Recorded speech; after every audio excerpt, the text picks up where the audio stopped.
Welcome back to Squawk Box. The Israeli death toll now from the attack by Hamas, now at least at 1,200 in Gaza, where Israel continues to strike back. More than 1,000 people have been killed. The war expected to escalate, with hundreds of thousands of Israeli ground forces gathering near Gaza. From the White House, President Biden called the Hamas attacks unadulterated evil and pledged continued support for Israel. And joining us right now is West Virginia Republican Senator Shelley Moore Capito. Good morning to you. Good morning to both of you. Thank you. The president with a powerful speech yesterday. Yes. Where do you think this all goes from here, and what do you think is going to be required from Congress? Well, we had a briefing last night, all senators briefing, and both of our leaders, Senator Schumer, Senator McConnell, were very strong in our what we think is almost unanimous, maybe not quite unanimous, support of Israel. So I think that we will immediately address what their needs would be. Also, certainly looking after the Americans that are still there to make sure that we're doing all that we can do and be supportive of that. I would expect once we get back that we will have a broader discussion with Israel and Ukraine, and the border being a sort of three-prong supplemental. But at that point, that's just now formulating. Okay, so we still have to figure out who's going to run the House. I know. That's going to be a big issue. And then the other question is how you think the dynamic has changed or not as it relates to funding of Ukraine, for example, because that was such a sticking point in what was taking place in the House and in the very idea of a shutdown. Well, I was in the House for 14 years. I'm glad I'm not there now. But they are behind closed doors, I think, this today to try to reach consensus. I think there's nothing more emblematic of if you don't have a plan, if you throw somebody out as your speaker. I was a big Kevin McCarthy fan myself, served with him for a long time, thought he was doing a good job. You don't have a plan B, and then what if something happens? Well, guess what? Something happened. Something big happened. And so they're leaderless. And I think that is shows you that you just can't move in a direction where 8 people want to go without any kind of way to find a new leader. So they're going to struggle, I think. It appears that's what they're doing. And some of the early positions of those that are running for leader was no support for Ukraine. That seems to have tamped down a bit. I mean, I'm not in the room, so I don't know what they're actually saying.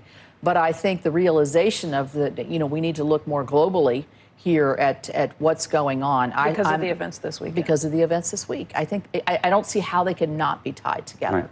But do you think there's been this is a larger leadership question about the role of the United States in the world. Right. And we have seen over the last 5 and 6 years, if not more, a retreat from that position. Mm-hmm. Do you think that changes, that the political dynamic in this country changes as it relates to that?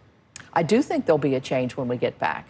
I do think that there will be. Do you think the public has a different view of that as it relates because of this?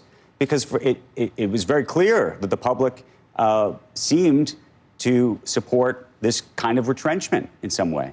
Well, I think it's a combination thing. I think that the retrenchment both is on the fiscal side, quit spending so much money somewhere else when we have so many needs at home. I think that's a prevailing argument. But also, we don't need to be the superpower and help everybody. But I think there's going to be a realization by the public and others.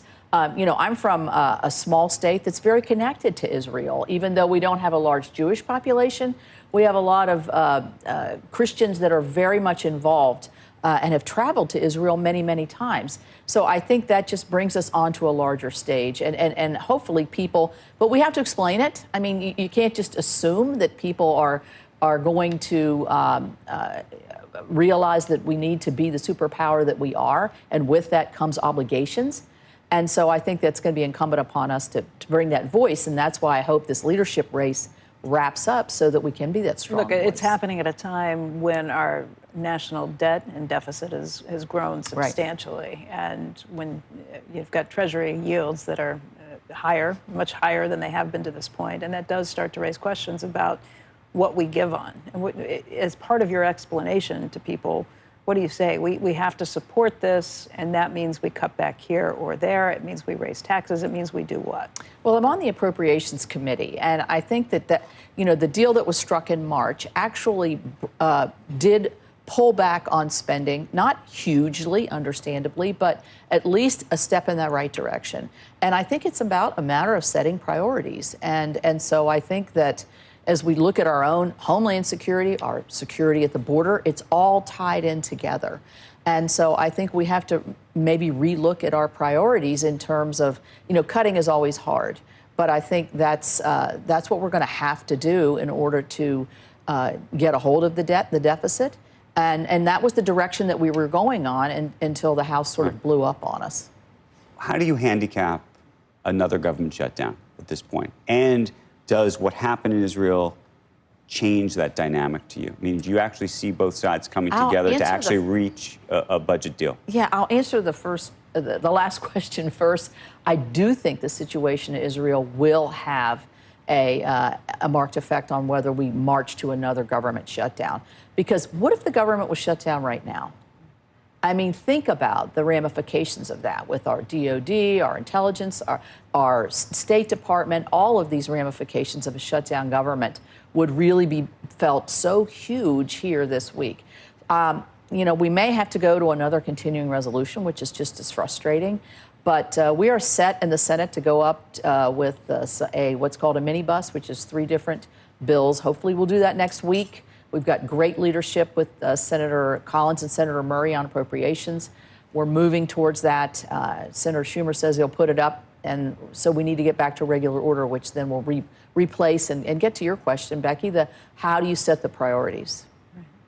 Okay. Senator, thank you for coming in this morning. Thank you It's nice both. to see Thank you you. in person, no less. So Yeah. thanks. Thanks.